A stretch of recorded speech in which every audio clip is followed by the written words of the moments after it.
আজকের আকাশ কিন্তু মেঘলা মেঘলা, খুব মেঘলা বললেও ভুল হবে, মোটামুটি পরিষ্কার আছে। তো পানিগুলা দেখে বুঝতে পারছেন অন্য দিনের মতো কিন্তু আজকের আবহাওয়াটা না। তাই মাছগুলা ও মনে হয় একটা পাইছে,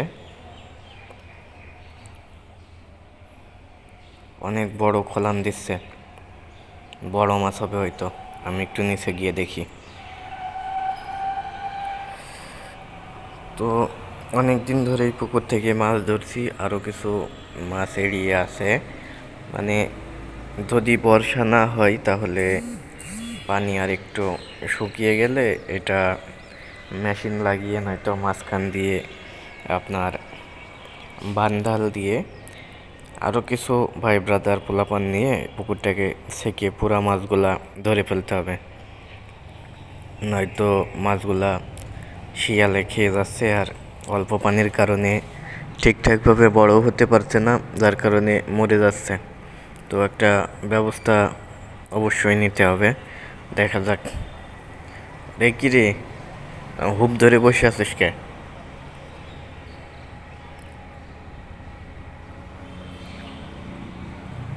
পাইছে পাইছে পাইছে, একটা মাঝারি সাইজের তেলাপিয়া পাইছে। নিয়ে আয়, উপরের দিকে নিয়ে আস, বালতিতে রাখ। তো অনেকক্ষণ ধরে খোঁজার পর এই একটা পেল। তো বেশ ভালো সাইজেরই, খারাপ না।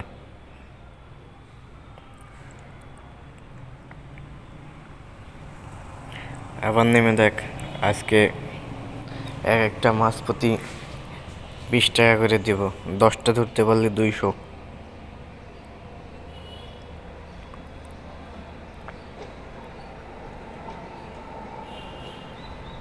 তো পুকুরের পানিটা কিন্তু বেশ পরিষ্কার পরিচ্ছন্ন।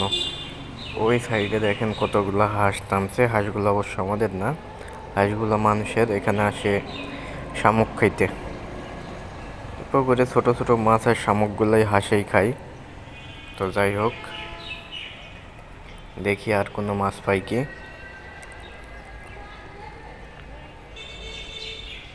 চেষ্টা চালিয়ে যাচ্ছে।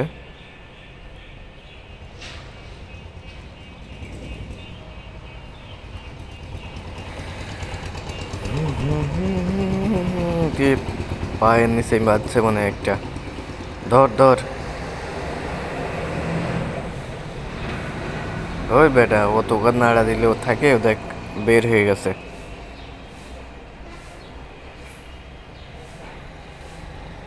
পারবি না পারবি না, অন্যদিকে দেখ, ওটা গেছে গা।